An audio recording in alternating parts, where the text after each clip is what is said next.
Selamat malam. Kenalkan, nama saya Healthy Susan India. Kali ini berjumpa pertama kali di channel saya, Susan Daily Dot. Wawasan kebangsaan ibaratnya tak kenal maka tak sayang. Oke, jadi saya ingat dulu saya pernah diceramai mengenai attachment style. Ya, attachment style yang ada pada anak-anak. Bagaimana dia dididik dan dirawat dan dibesarkan oleh orang tuanya, itulah yang menentukan tipe-tipe atau gaya-gaya kedekatan mereka dengan manusia lain. Tidak hanya orang tuanya, bisa juga teman, pasangan, kolega, dan sebagainya ketika mereka dewasa. Sama seperti kita saat ini belajar mengenai wawasan kebangsaan, maka kita akan belajar bagaimana kita memiliki attachment style dengan bangsa kita. Ketika kita bisa memahami wawasan kebangsaan itu adalah sebagai perilaku, maka itu akan menjadi lifestyle kita. Lifestyle yang akan kita bawa dimanapun kita berada. Belajar wawasan kebangsaan akan memiliki tujuan. Tujuan tersebut tidak lain adalah untuk meningkatkan persatuan dan kesatuan. Tentu saja dengan persatuan kesatuan kita akan menjadi bangsa, bahkan individu yang memiliki daya saing tinggi. Yang berikutnya, tujuannya adalah agar kita mengurangi atau bahkan menghilangkan disintegrasi.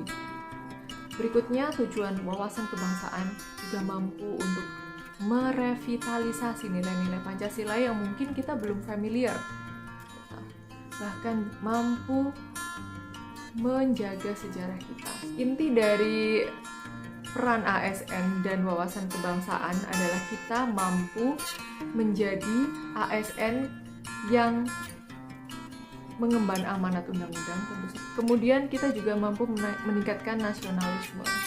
Nasionalisme adalah, kalau saya bisa bilang, adalah rasa memiliki, possessiveness ya, lebih maksimal. Kita sampai pada bagian yang terakhir, kita akan membicarakan mengenai rencana aksi. Sebagai calon ASN, maka rencana aksi tidak lepas dari dua aspek. Yang pertama adalah aspek moral dan aspek intelektual. Ketika kita membicarakan atau membahas aspek moral, maka ada hal yang penting di sini disebut dengan eksistensi. Kita harus menjaga eksistensi kita untuk peningkatan kualitas kehidupan bangsa dan negara kita. Yang kedua adalah intelektual, maka ini merupakan sebuah pengetahuan yang memadai, yang cukup untuk bisa mengatasi tantangan yang akan terjadi di masa yang akan datang. Baiklah, yang berkaitan dengan saya sebagai seorang calon ASN yang sebagai seorang pengajar juga, maka aspek moral dan intelektual ini sangat familiar di keseharian saya. Hal-hal yang merusak eksistensi ada banyak sekali, contohnya adalah penggunaan obat terlarang, kemudian hoax yang bisa dibikin oleh siapapun dan bisa sangat berbahaya bagi kita semuanya. Dan yang berikutnya adalah radikalisme, dan ini sangat mengancam ketika masuk ke dunia kampus, dan ini sudah banyak contohnya sekali yang harus kami benar-benar perhatikan.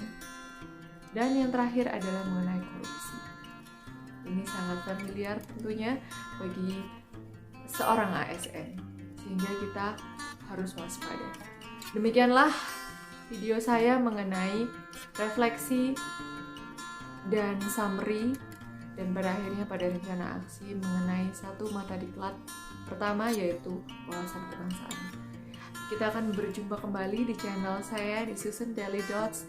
Seluruh pengalaman saya di Latsar Angkatan 13 Institut Teknologi Kalimantan akan saya bagikan, dan semoga bermanfaat buat kita semua. Dari saya, wassalamualaikum warahmatullahi wabarakatuh.